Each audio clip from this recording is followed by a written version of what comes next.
5 misconceptions about the national debt. There is a lot of information on the national debt, but 5 misconceptions cloud the debate. First, rather than yearly deficits, the proper measure is total debt as a percentage of the economy. This is just like a family measuring its debt as a percentage of its family income. Second, using that measure, the national debt is actually below the post-war average.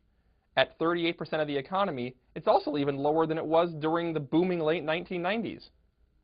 Third, the debt at its current level is not large enough to raise interest rates or harm the economy. Instead, the main drawback is that net interest costs come to about 8% of the federal budget. Fourth, the main concern is not today's debt, but future debt. Entitlements threaten to skyrocket the national debt. In fact, today's $5.4 trillion debt looks manageable compared to the $43 trillion in debt coming from unfunded Medicare and Social Security liabilities. Finally, economic growth reduces the debt burden. Faster economic growth makes a given debt level more affordable and has proven the best way to reduce its burden. Tax hikes slow economic growth and therefore do not significantly reduce the debt as a percentage of the economy. So there are a few key lessons for lawmakers. In order to reduce the debt burden, they should focus on economic growth, reform entitlements like Social Security and Medicare, and reduce wasteful spending. 5 misconceptions about the national debt. The proper measure is the total debt and not yearly deficits. The national debt is actually below the post-World War II average. The debt is not large enough to raise interest rates. The main concern is future debt, and economic growth reduces the debt burden.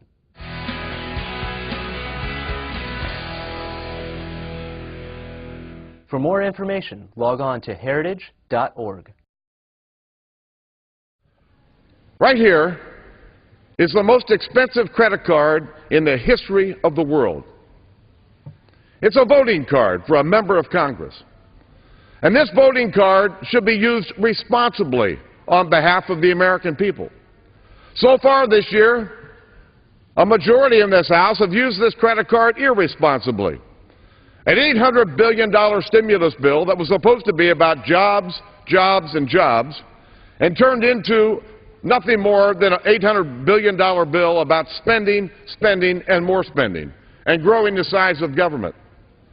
And then we had an omnibus appropriation bill, $30 billion over budget, 9,000 earmarks. How responsible was that to pass? And now we have an opportunity with this budget, a budget that spends too much, taxes too much, and puts too much debt on the backs of our kids and grandkids. The American people expect us to use this credit card that they gave us. They expect us to use this responsibly. And the responsible decision on this bill and on this budget is to vote no. And I yield back. Gentleman yields back his time. The gentleman.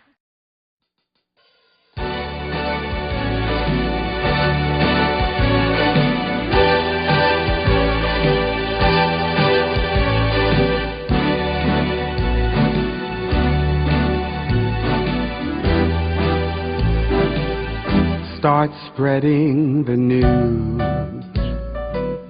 I'm telling you today,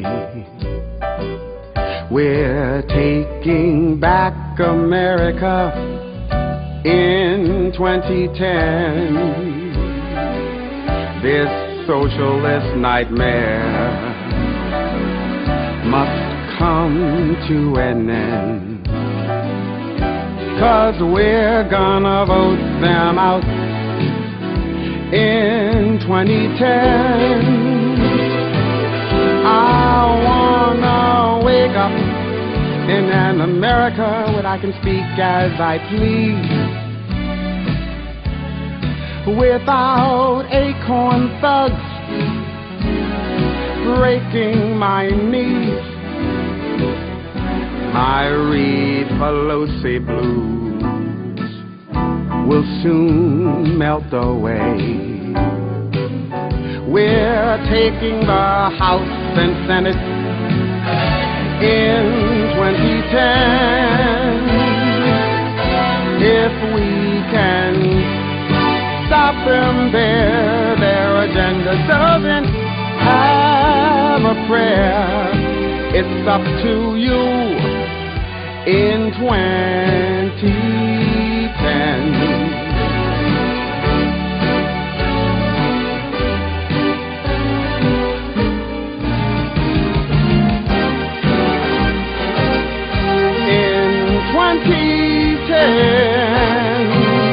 I wanna wake up in an America where I speak as I please, to find my freedoms restored. Acorn is out, no Obamacare, Reed and Pelosi are gone. My Obama blues are melting away. We're gonna take back America in 2010. And if we can stop them there, the socialist agenda, it just doesn't have a prayer. But it's up to you. Come through in 2010. 2010.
There's a ship out on the ocean at the mercy of the sea. It's been tossed about, lost and broken, wandering aimlessly. And God, somehow you know that ship is me. 'Cause there's a lighthouse in a harbor, shining faithfully, pouring its light out across the water for this sinking soul to see that someone out there still